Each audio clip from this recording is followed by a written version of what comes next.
Hello everyone, ICT virtual classes में जुड़ने के लिए बहुत बहुत स्वागत है। तो दोस्तों, हम लास्ट क्लास में पढ़ रहे थे रेजिस्टेंस इन सीरीज और पैरेलल, यानी कि श्रेणी क्रम और समांतर क्रम में हम पढ़ रहे थे रेजिस्टेंस को। तो उसी पे बात करते हैं, उसी पे चर्चा करते हैं और फटाफट से उसकी डेरिवेशंस भी देखेंगे कि कैसे हमें प्रूव करना है। ठीक है, तो याद रखिएगा कि जो कॉम्बिनेशन होता है, कॉम्बिनेशन यानी कि जो संयोजन होता है प्रतिरोधकों का, उस पर थोड़ी चर्चा करते हैं। स्टार्टिंग होगी हमारी कॉम्बिनेशन ऑफ रेजिस्टेंसेस, यानी कि प्रतिरोधकों की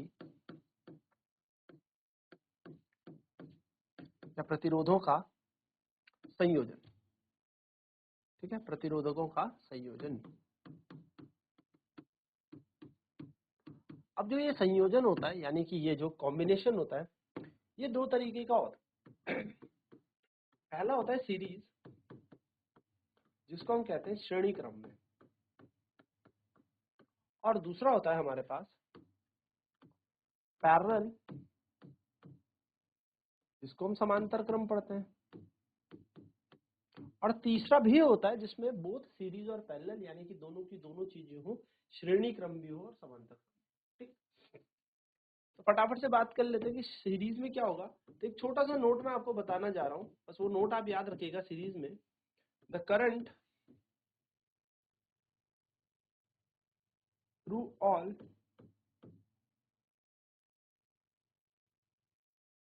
रजिस्टर्स विल बी सेम। क्या कह रहे हैं कि जो धारा होगी, तो प्रत्येक प्रतिरोध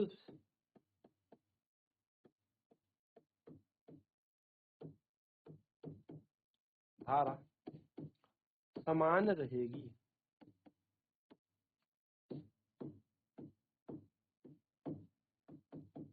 ठीक है, वहीं पर हम पैरेलल की बात करें अगर, यानी कि समांतर की बात करें, तो समांतर क्रम में विभव बराबर होता है। ठीक है, सो द पोटेंशियल, जिसको हम वोल्टेज भी कहते हैं, across each resistor will be same.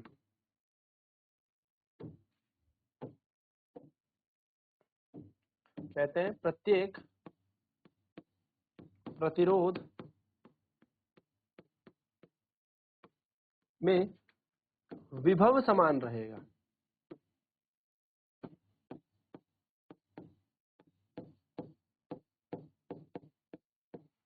ये नोट आपको याद रखना है, ये बहुत काम की चीज है। ठीक है, तो जल्दी से नोट कर ले अपनी कॉपी में, फिर आगे की चर्चा करते हैं। ना, सबसे पहले बात करते हैं सीरीज कॉम्बिनेशन की। सीरीज की हम बात करते हैं श्रेणी क्रम की। ठीक है,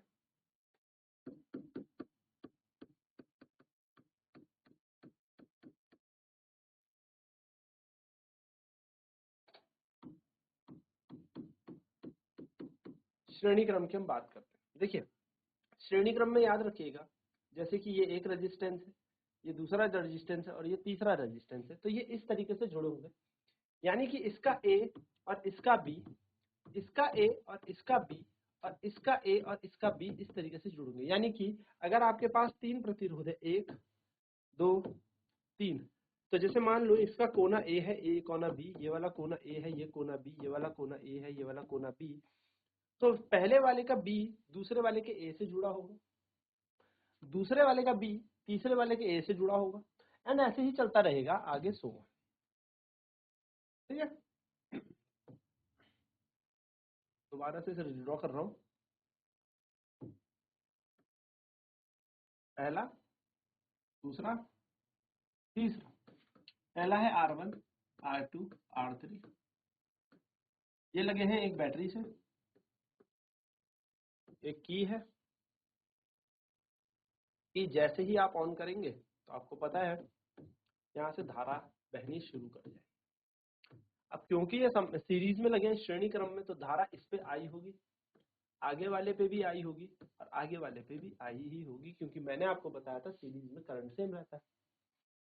नाउ बात करते हैं कितना वोल्टेज है, V वोल्टेज यहाँ से गया। अब करंट ही तो सेम है, तो हम यहाँ पर क्या करेंगे, इस डेरिवेशन को करने के लिए, क्योंकि कई बार हमसे एग्जाम में पूछ ली जाती है, हम लिखेंगे late R1 R2 and R3 are the three resistors connected in series। हमने क्या लिखा, हमने कहा माना R1 R2 और R3 तीन प्रतिरोध है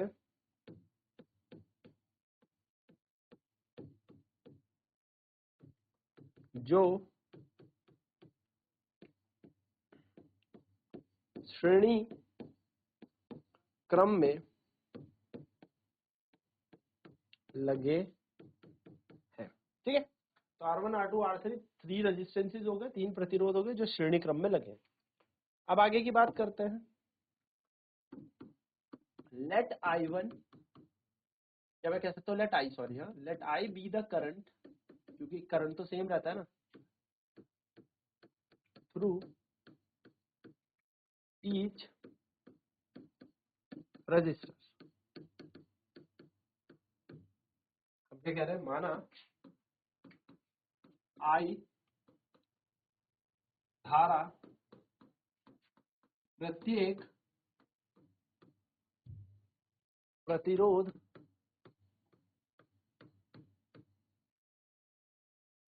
से जाती है।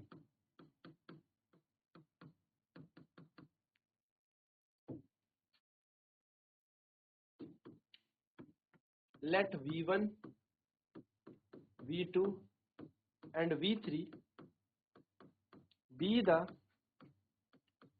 potential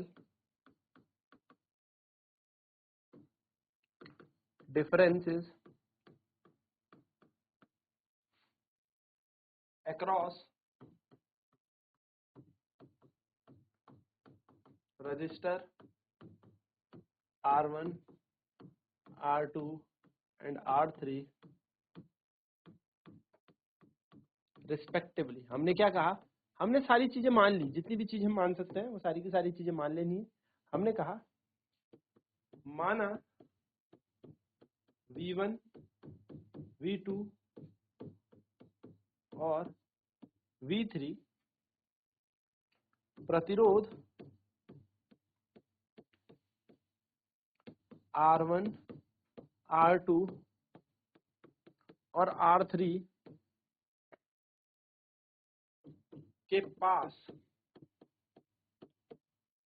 का विभव है।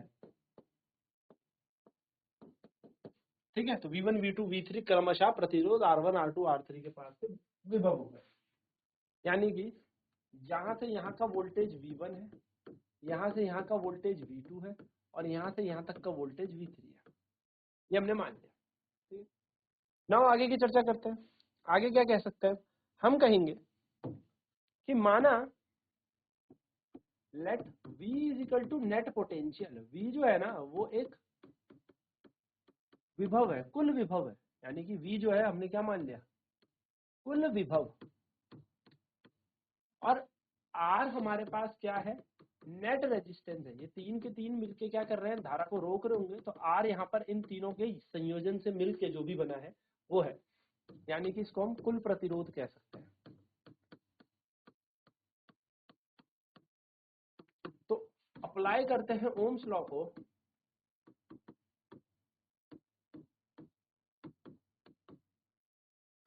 क्या कहते हैं हम, ओम के नियम अनुसार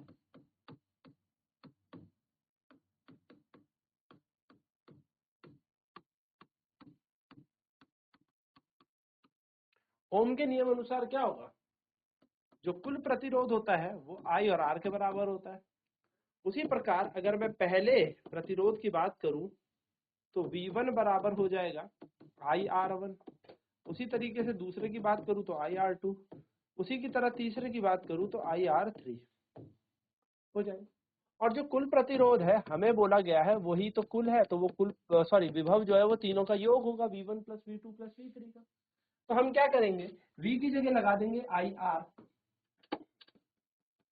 V1 की जगह लगाएंगे IR1, V2 की जगह लगाएंगे IR2 और V3 की जगह लगाएंगे IR3। आप यहाँ से I कॉमन लेंगे तो वैल्यू बनेगी R1 plus R2 plus R3। ये I और ये I कट जाएगा और जो मान आएगा प्रतिरोध का वो आ जाएगा,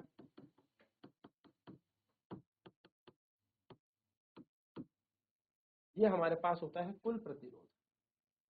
ये होता है हमारे पास सीरीज में नेट रेजिस्टेंस निकालने का सूत्र। यानी कि श्रेणी क्रम में अगर हमें कुल प्रतिरोध निकालना है तो हमें ये सूत्र याद रखना है, जितने भी प्रतिरोध लगे होंगे, जितने भी रेजिस्टेंसेस होंगे, उनको क्या करो, इंडिविजुअली जोड़ना शुरू कर दो, उनको आप सीधे सीधे जोड़ना शुरू करो। तो ये पूरी डेरिवेशन आपको इसी तरीके से करनी है जैसे मैंने आपको दिखाई। तो नोट करना शुरू करते हैं फटाफट से, आगे नोट करेंगे। हमने क्या क्या है, हमने करंट को माना है I हर एक प्रतिरोध पे करंट चल रहा है। फिर V1 V2 V3 विभव है हर एक प्रतिरोध के पास, यानी कि R1 के पास V1 है, R2 के पास V2 है, R3 के पास V3। जल्दी से नोट करेंगे इसे भी।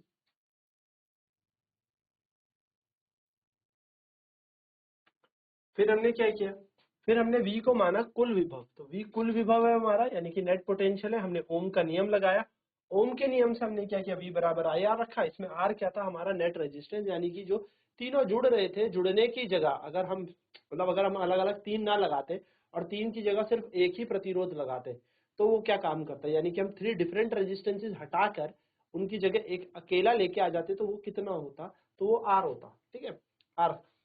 तो V बराबर IR, तो वैसे ही अगर पहली तार की बात होगी तो V R1 हो जाएगा, यहाँ पे R1 होगा। ठीक है, तो R1 कहेंगे। ठीक है, तो V1 बराबर IR1, V2 बराबर IR2, V3 बराबर IR3। यहाँ पर हम क्या करेंगे, V1 V2 V3 में इनकी वैल्यूज को रख देंगे। VIR, V1 की वैल्यू IR1, V2 की वैल्यू IR2, V3 की वैल्यू IR3। I यहाँ से कॉमन लेंगे तो R का मान आ जाएगा R1 plus R2 plus R3। यही आपको यहाँ पे प्रूफ भी करना था। जल्दी से नोट कर लेगा, 4 होंगे तो यहाँ पे V4 कर देना, 5 होंगे तो V5 कर देना और 2 ही है तो V2 तक ही करना। ठीक है, क्वेश्चन आता है कि 3 प्रतिरोध आपके पास है या 2 प्रतिरोध है या 4 प्रतिरोध है, इनके संयोजन को श्रेणी क्रम में कैसे लगाया जाए और उसका सूत्र ज्ञात करें। तो इस तरीके से फॉर्मूला बनाना है, नोट करेंगे जल्दी। एंड फाइनली हमारा आंसर क्या आ जाएगा, फाइनली हमारा आंसर आ जाएगा। तो आप इस पे क्वेश्चन करके देखते हैं, एक न्यूमेरिकल इस पे लगा के देखते हैं। माना 3 प्रतिरोध है, 1 2 3, जिसका मान है 2 ओम, 3 ओम और 5 ओम। ठीक है, फिर मैं आपको इसकी स्टेटमेंट लिखाता हूँ जो आपको लिखनी भी होती है और जो आपके पास कई बार आ भी जाती है ना। ये 3 प्रतिरोध दे रखे हैं और आपको पूछा है calculate the net resistance, calculate the net resistance. अच्छा, आपको एक बात ध्यान में रखनी है,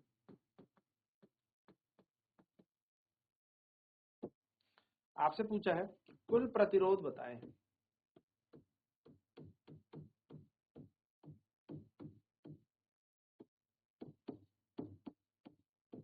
अच्छा, एक छोटी सी बात ध्यान में रखना, अगर क्वेश्चन में आए नेट, नेट का मतलब होता है टोटल, टोटल का मतलब होता है इक्विवेलेंट। ठीक है, यानी कि ऐसे वर्ड लिखे, net, calculate net resistance, calculate total resistance, calculate equivalent resistance, calculate effective resistance. इन सब का मतलब होता है आपको फाइनल आर निकालना है। यानी कि अगर क्वेश्चन में बोले कुल निकालो, हिंदी में इसके लिए 2 ही शब्द लेते हैं हम, कुल या समतुल्य निकालो, समतुल्य प्रतिरोध निकालो, तो इनका मतलब यही होता है। ठीक है, इनका मतलब क्या होता है, इनका मतलब यही होता है कि आपको आर निकालना। तो बस अब यहाँ पर कुछ भी नहीं करना, हमें R1 R2 R3 का मान दे ही रखा है।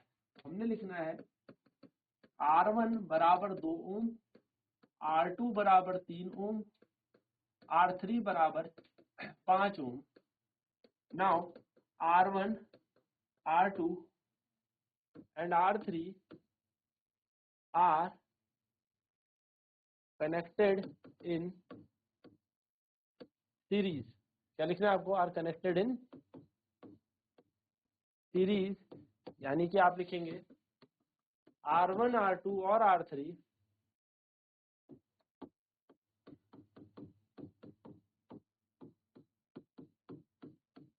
श्रेणी क्रम में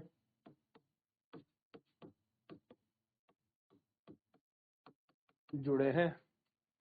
तो इनका जो कुल प्रतिरोध आएगा वो आएगा R1 plus R2 plus R3। आप निकालें R1 की वैल्यू को, तो वो है 2, इसकी वैल्यू है 3, इसके मान को रखेंगे 5, 3 और 2 5 और 5 और 5 10 ओम आ जाएगा। 10 ओम इसका समतुल्य या कुल आ जाएगा। यही आपका आंसर होगा। ठीक है, चलिए तो नोट कर लें फटाफट से इसे।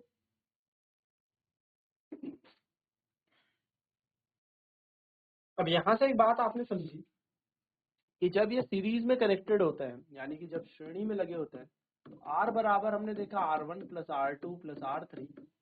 और अभी हमने इसके आंसर्स भी देख लिए थे कि R1 का मान जब हमने 2 ओम रखा था, R2 का मान हमने 3 ओम रखा था। मैं एक चीज समझाना चाह रहा हूँ, बस उस बात को ध्यान से समझिएगा।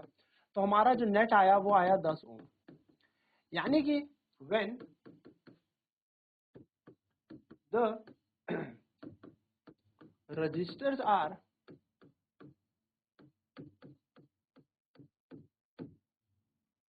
connected in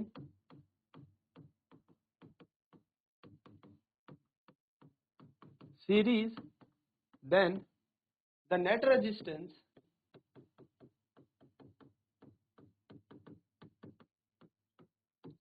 is equal to the sum of individual resistances, है ना। तो जो हमारा नेट रेजिस्टेंस आया, तो वो जब देखो सारे सीरीज में लगे थे, जब श्रेणी क्रम में लगे हुए थे, तो ये क्या हुआ, जो हमारा कुल प्रतिरोध आया वो हर एक का अकेले अकेले का योग आया। जी सर ये बात तो समझ आई, देखो ना प्लस कर रहे हैं हम, तो इंडिविजुअल का सम है। And the net resistance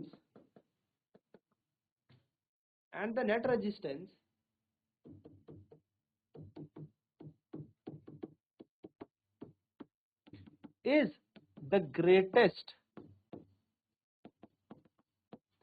than individual।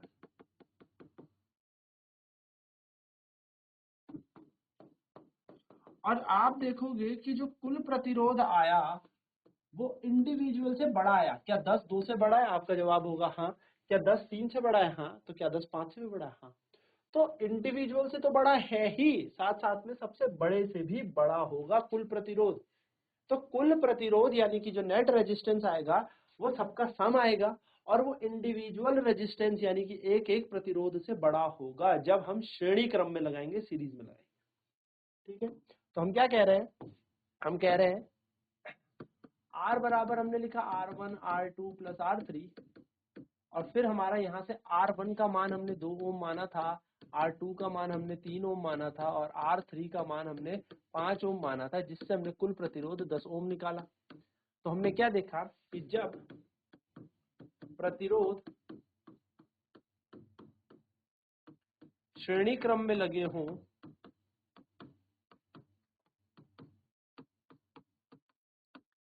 तो जो कुल प्रतिरोध होता है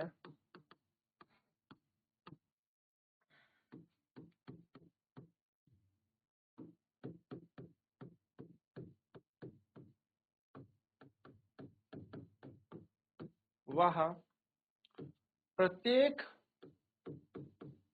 प्रतिरोध का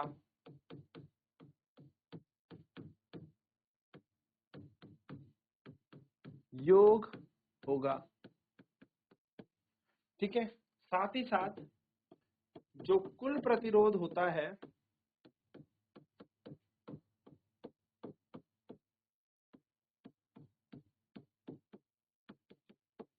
वह प्रत्येक प्रतिरोध से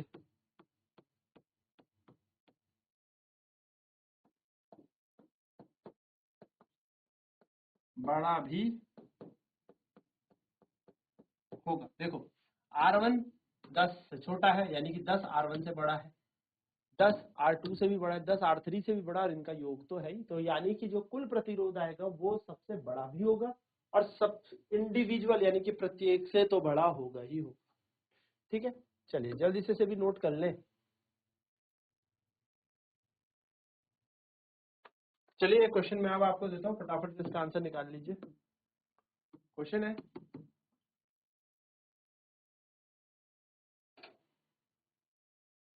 ठीक है, 2 ओम, 10 ओम, 12 ओम और 15 ओम।